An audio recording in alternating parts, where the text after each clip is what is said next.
Back with Jimmy High Roller video. The NBA players are completely unpredictable.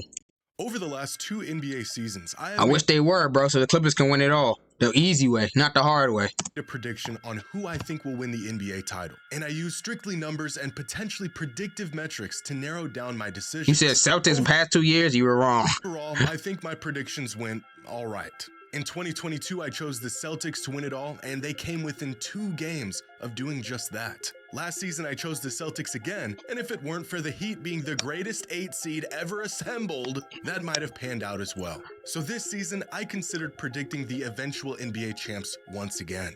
You gonna chose the Celtics? I think it's gonna be the Nuggets. But as fun as these experiments are, the reality is numbers will never get you all the way to the correct conclusion, no matter how many metrics you factor So numbers do lie then.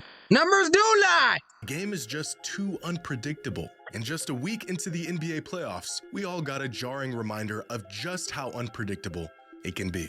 But Game 2 of the Lakers-Nuggets series in particular really crushed my hopes of ever being able to pin down any sort of coherent prediction. After being down 20 points in the 3rd quarter, the Nuggets crawled back and completed one of the largest comebacks in playoff history. Hey, the Clippers almost won up them, bro. We almost won up them. We were up by 31. And we let them take the lead for a second before PG hit that crazy step back 3 in the corner. Oh, PG, thank you. You made that shot, PG. Thank you.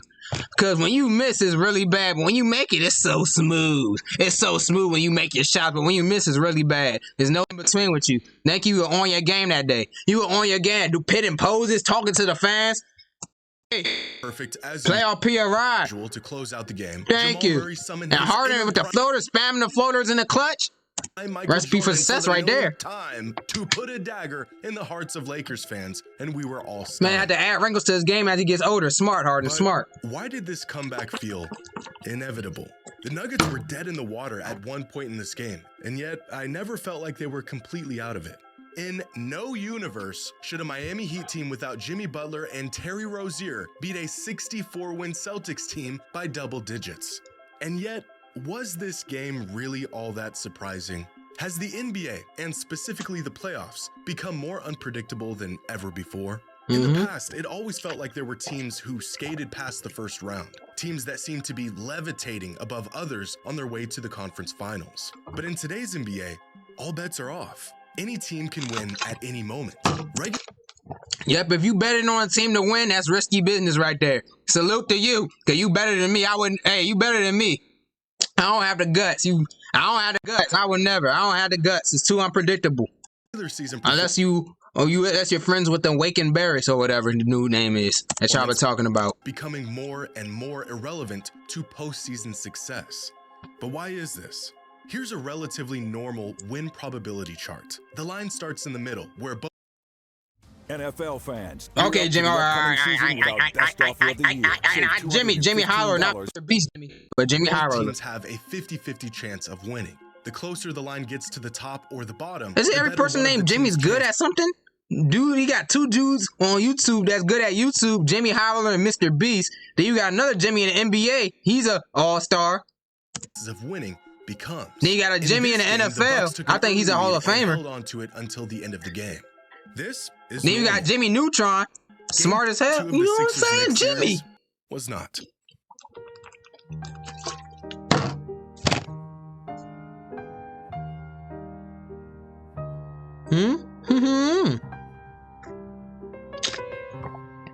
What's going on?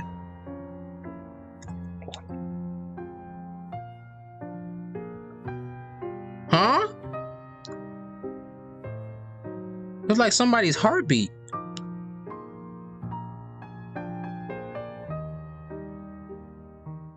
The NBA is a volatile, unpredictable league, and there is a big reason why. Oh, just the intro? Today's video is sponsored.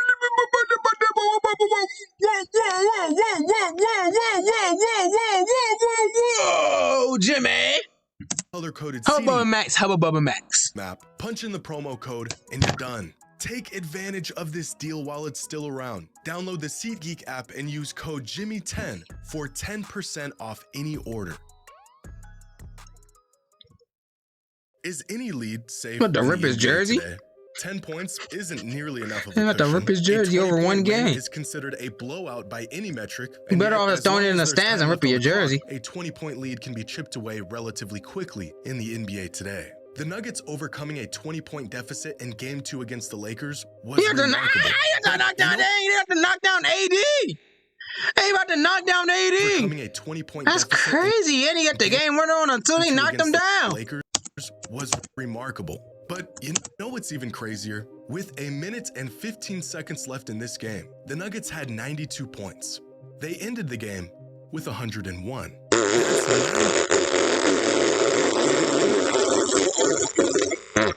Dude, stop playing defense. Points in 76 seconds to close out a playoff game. According to Inpredictables.com win probability model, the Nuggets had just an 18%. But it's that coach name, that coach that they won a championship, when that Rockets won a championship, Rudy Tomjanovich. Don't you ever underestimate the heart of a champion. Don't you ever. Chance of winning this game with a minute and 27 seconds left in the fourth. Even crazier, a more unlikely comeback happened on the same exact night. Take a look at the clock. There's just 30 seconds left in this game. The Knicks have 96 points. And don't you ever underestimate the power of a Tom Thibodeau dream team. The clock hit 0. They had 104. The Knicks scored 8 points in just 28 seconds. They Reggie Miller, the 76ers. To clinch a playoff win.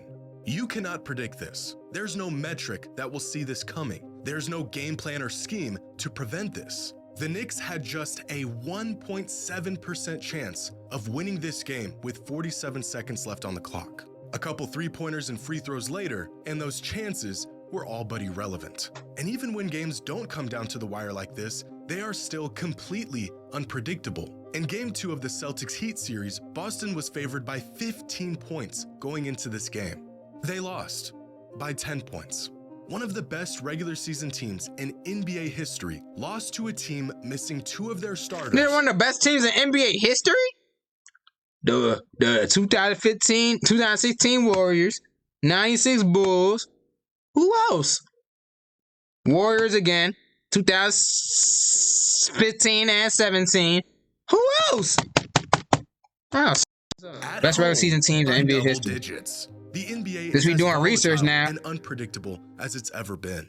Inpredictable.com's win probability model not only gives a play-by-play breakdown of how likely a team is to win or lose, it Stat then Moose, uses where this you data at? to identify the most statistically Stat unlikely Moose. comebacks throughout NBA history. Given a point deficit, time remaining, and ball possession, their comeback metric shows how likely a team was to win or lose based on how other teams have fared in that exact scenario over the past 10 years. Bro, they're the Celtics. Bro, the Celtics, they're number 20 on here. They're not one of the best regular season teams in NBA history. Hey, top 20, that don't make you the best. You make you best part like top 5. It's the 2015-16 Warriors, 96 Bulls, 97 Bulls, 72 Lakers, and the 67 76ers. Those are top 5. A comeback score of 50 would be considered highly unlikely. This Knicks win over the 76ers in Game 2 had a comeback score of 56.8. Now, here's a chart of every game that featured one of these highly unlikely comebacks from year to year, dating back to the 1997 season. For many years, these comebacks were limited to 10, maybe 20 a season. But year after year, the number of crazy comebacks continues to climb, with the most in a single season coming this year with 32. As pace continues to increase in the NBA and teams incorporate more three-pointers into their game plan, the outcome of these games has gotten more and more unpredictable. The NBA has always been a make or miss league, but as offenses have become more potent, so has the potential for comebacks, upsets, and unforeseen results. In any given NBA game, there are 4 statistics, known as the 4 factors, that have the highest correlation to winning basketball games. How well a team shoots the ball, turnovers, offensive rebounds, and how often a team is getting to the line. How well a team does in these 4 factors will usually determine the outcome of a game. But in today's NBA, most games boil down to just one factor. Here's a chart of how often teams won a playoff game over the years when they made more three-pointers than the opposing team. Over the last 3 postseasons, when a team makes more threes than their opponents, they end up winning the game Over 70% of Let's, the time. let's name the game Peaking in now, this year's basically. playoffs, where teams that make more threes You than the can't out-rebound a team. You can't outrun a team. You can outshoot them. opposing team have won the game 81% of the time. More than rebounding, more than getting to the line, it's simply making or missing threes that have become the overwhelming factor that is deciding these games. When compared to the traditional 4 factors, making more threes than the opposing team is actually a better indicator of which team will win the game than any other metric right now. And you might be thinking, well, of course the team that hits more threes wins the game the majority of the time.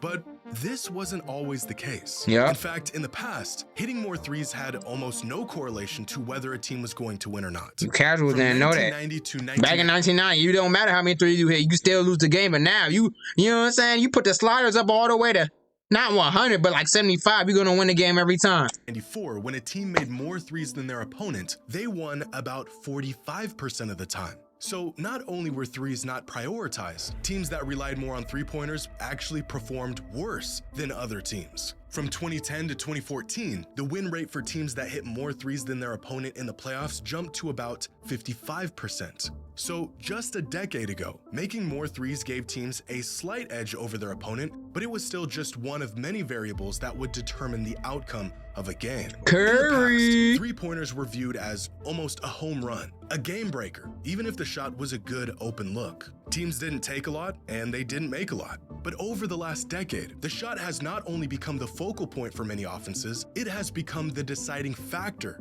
in the majority of these playoff games. How many games have you watched where your team gets out to a 10, 15, even 20-point lead, and despite a massive cushion, they still can't relax, knowing that all it would take is a few long bombs to shift the momentum and turn the game around? These long bombs used to be improbable. Get yourself a double-digit lead and holding on to it late in a game was relatively manageable. But now, a 15-point lead in the NBA is nothing. Teams can close that gap in the blink of an eye. In 2012, just over a decade ago, the Miami Heat won a playoff game without making a single three-pointer. You looking like me on 2K. We jammed the ball straight to the rim every time. Straight to the rim every time. And make the rest blow the whistle. In those same playoffs, the Grizzlies had a game where they didn't make a single three and beat the Lob City Clippers by double digits. Here's a series in 2012 where the Jazz hit 9 threes throughout the entire series. Devin Harris made 4 Go threes. back even further, and you'll see shooting volatility and the reliance on three-pointers dip even further. In 1994, the Celtics and Hornets... But when you see clutch moments in the NBA back in the 90s, always someone hitting a three-pointer. You go back to Jordan passing the ball to Steve Kerr. Steve Kerr shot a 3, he made it. Reggie Miller shooting threes in the clutch moments. The three-pointer was always part of the game. It just wasn't as huge as it is now. You probably only take it in the clutch. Back in the 90s. For 13 made three-pointers throughout an entire playoff series. The Miami Heat just hit 13 threes in one half of a single game. Three-pointers are a high-variance shot inherently. High risk, high reward. When a team is only shooting 10 of them a game, this variance plays a marginal role on the outcome. The result of the game is a bit more expected. But when teams are Is playoff Jason a thing? Nah. Playoff Jason. All right, I can skip it. Okay, Tatum. We all know it's a thing. shooting 35, 40 threes a game and hitting half of them, the game isn't just affected by these shots, the entire game hinges on the outcome of these shots. A team can miss a handful of shots and find themselves on the bad end of a 15-point run and then flip the script, hit a handful of threes themselves, and seemingly out of nowhere, they have the lead.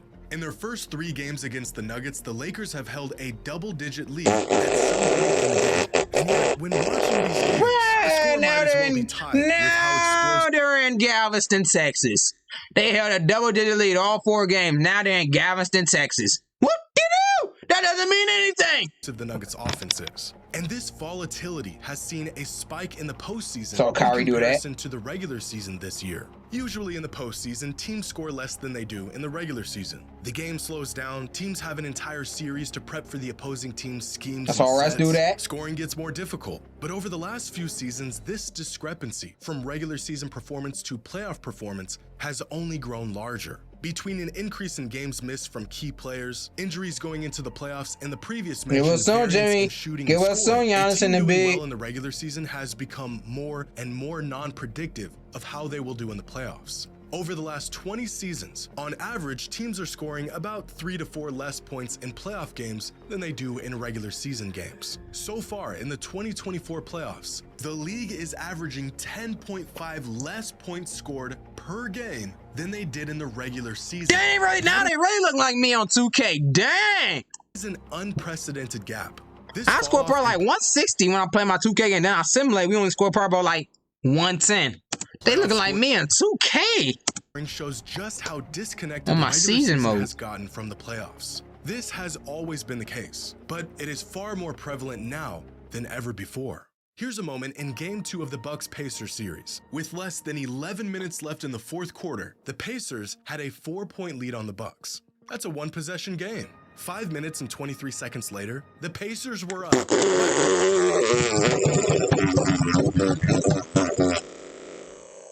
What the? Bro, they scored like 23 points in 5 minutes. That's a one Yeah, possession 5 minutes. game. Dang. 5 minutes and 23 seconds He said, later, yeah, dog, we ain't playing defense for you, dog. I'm sorry. the Pacers were up by 23 points. Here's Game 1 of the Suns T-Wolves series where the Suns were down 15 points with about 10 minutes left in the fourth. Within 2 minutes of game time, they were down by 25. 10. Game 1, Heat versus Celtics. With 3:32 left in the third quarter, the Heat were down Mendes hit 7-20. him by like 10 jab Heat stats. versus Celtics. With 3:32 left in the Looking third like me, quarter, Jalen Brown. I love the jab stat move. That's a great way to get your defender off bounds without dribbling. the Heat were down 17. A lot, but Love those still very jab stats. manageable. Love them. 3 minutes later, the Heat were losing by 32 points. These kinds of scoring outbursts are happening all the time now, and Yep. they end up being the deciding factor of these games Yep. more and more often. Andrew Lopez of ESPN. These big wrote runs, the threes, bro. And team playing less defense now. Combine that with the 3-point shooting making ability. You know, everyone in their mall can shoot now. So it's just different now. a great He can go on 20-5 run in about like 2 minutes. article on this in March of this year, detailing the change in scoring variance the league has seen over the last few years and how some players and coaches are reacting to these scoring explosions. Victor Wembanyama said during his time in the NBA so far, he's learned a 20-point lead is nothing. Minnesota head coach Chris Finch was also quoted saying, "You see a lot Get well soon, Chris Finch. I saw what happened. Get well soon. of unpredictable results regardless of the point differential and the margins of the score. Like, wow, how that team beat that team. And then you look at the column and they made 22 threes. There was a time where you weren't taking 20 threes in a game. It's all down to that. But the most eye-opening part about this article was this stat. When Steve Kerr began his tenure with Golden State, the Warriors strung together 114 consecutive wins when holding a lead of at least 15 points. Now, the longest active streak when taking a 15-point lead is just 35. No lead is safe, and any team can win at any time. I heard a really good analogy Get hot about from how three. scoring volatility Get has hot. altered the NBA, and it's probably the simplest way to understand exactly what's going on in these games. You ever play Mario Kart? Yeah, Yes. the racing game for children. Yes. Well, in that game, whenever you get out to a massive lead, the game will artificially speed up the AI racers so they can catch up to you and make They do? I ain't know. I thought they just give them a blue shell and they'll wait to use it to the final lag, to the third lag, and throw it at you so it can mess you up and go past you right at the last second. What they do? I thought that's how it worked. I know they make them speed up, so they cheating for them. They cheating. the race more competitive. And if you fall behind, the AI racers will slow down so you can catch up. No, they want to just give you items and make you go fast. This is a mechanism built into the game called rubber banding. The mechanism exists so if you're really good at the game, it still remains challenging. And if you're Because Mario Kart 8, right? not so good at the Mario game, Kart Wii! It's my favorite Mario Kart of all time. you still have a chance to win. No matter the gap between you and the other racers, the game will close it and make the races competitive.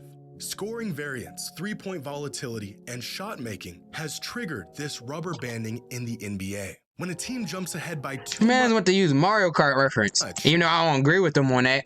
They just give you items to make you go fast, or item to hit the person in first place so you can catch up with them and slow them down. racing back. Got a team that is the deepest, most talented team in the league? Yeah, well, we have three-pointers, and we know how to use them. Just went on a hot streak, hit a bunch of shots, got out to a lead. That's all right. You'll eventually get cold and we'll hit an improbable amount of three-pointers in a row. Live to by the close the three, gap. die by the three. A team can meet all the prerequisites to be a title contender. They could check all the boxes that past champions checked off. They could be the clear favorite in any given series. And still, the NBA is as unpredictable as ever. Yeah. No lead is safe, and no team is safe. Yep. Live by the three, die by the three.